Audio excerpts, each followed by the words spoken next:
Welcome back to the Vale Echo, where the quietest towns often hide the loudest secrets. Today we step back into the soft sunlight of a 1950s suburban neighborhood, a place that seemed too peaceful to hold a mystery. Picture a small white house with green shutters, a neat lawn trimmed with care, and a smiling family living what everyone thought was the perfect life. That house belonged to Joan Risch, a loving mother, devoted wife, and neighbor everyone adored.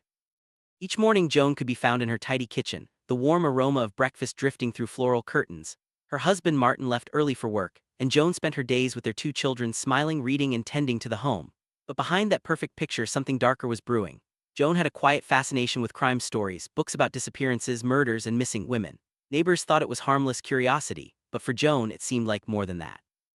On one calm October morning, she followed her usual routine: breakfast, dishes, a quick chat with the mailman, nothing unusual. Yet a strange stillness seemed to linger in the air, the kind you only notice in hindsight. A neighbor later recalled seeing Joan outside, calm and collected, as if nothing was wrong. But just hours later, the scene inside that very house would shock the entire town. The last normal moment captured her helping her little girl with a toy in the driveway. A soft smile, the innocence of an ordinary day. Then, silence. When the neighbor looked back, Joan was gone, and the house that had once radiated warmth now stood eerily still. The door was left open. The kitchen lights glowed through the window, and when someone finally stepped inside, the picture of normal life had shattered completely. What was once pristine was now chaos: a chair knocked over, a phone dangling off the hook, and the floor streaked with what everyone thought was red paint. But it wasn't paint, it was blood. That shocking scene marked the beginning of one of America's most chilling mysteries. Police rushed to the house, neighbors whispered from across the street, and the town's peaceful image vanished as fast as Joan had. No one could understand how a woman could simply disappear. No screams, no sign of struggle, only a trail of red leading into silence. For the neighbors, it was the day their safe world cracked open. For detectives, it was a puzzle that defied reason. And for Joan Risch, it was the moment she stepped into legend, a name forever etched into the annals of true crime. What could drive a mother to vanish, leaving behind a scene so horrifying yet so deliberate? The clues, as you'll see, are stranger than fiction.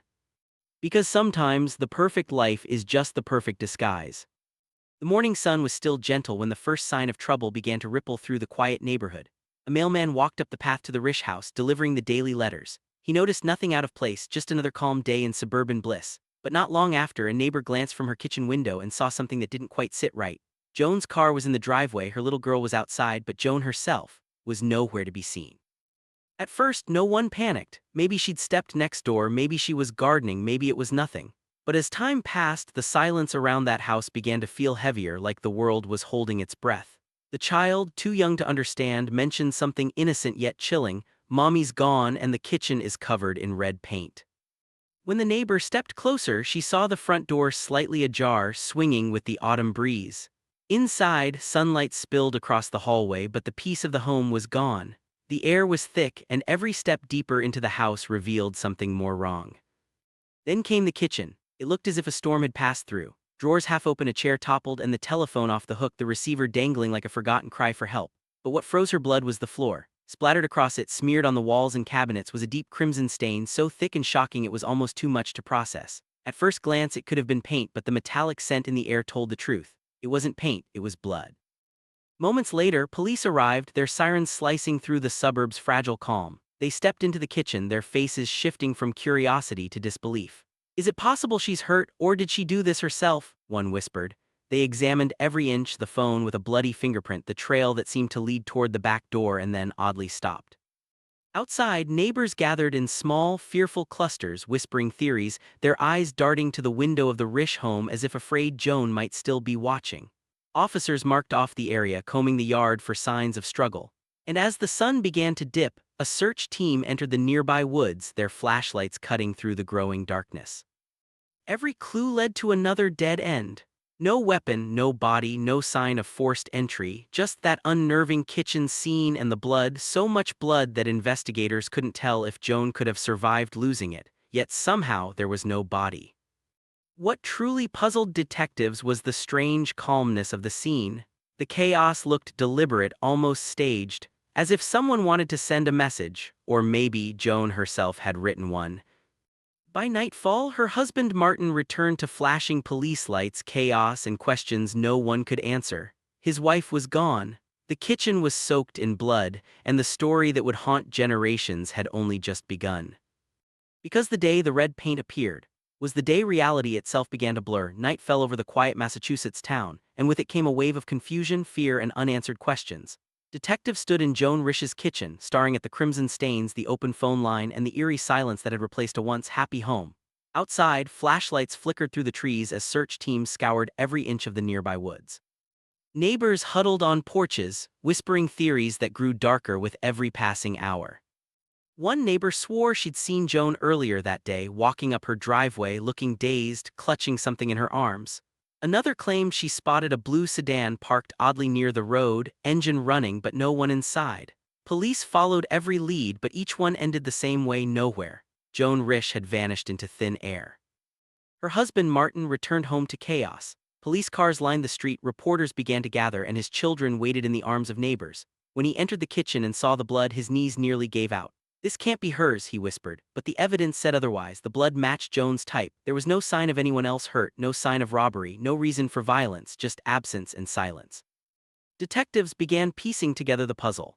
They found crime novels scattered around the house, many about women who had faked their own disappearances or changed their identities. Could Joan have done the same? Had she staged the entire scene, the blood, the chaos, to escape her life? Or had she become a victim of someone who knew her secret fascination with crime and used it against her? The local paper the next morning carried the headline that would haunt the town: "Housewife vanishes, kitchen covered in red paint." Reporters swarmed the area and the story spread like wildfire. Everyone had an opinion, but no one had answers.